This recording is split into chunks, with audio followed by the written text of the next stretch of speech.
Hello friends, আজ আমি কিছু কলকা প্র্যাকটিস করছি। এই প্র্যাকটিসটা যারা কলকা নিয়ে কাজ করছো অনেক সুবিধা হবে। প্রথমে আমি সি মোটিভের কিছু কলকা এঁকে নিলাম, দেন আমি আবারও এটাকে উল্টো দিক করে এঁকে নেব। এর সাথে আবার আমি পাতা অ্যাড করে নেব, দেন আবারও এই জিনিসটাই আবারও উল্টো দিক করে আঁকবো।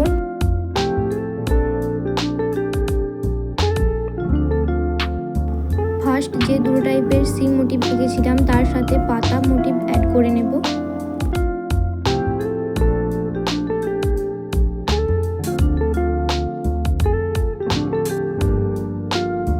এটার সাথে একটা করে ডট বসিয়ে নেব।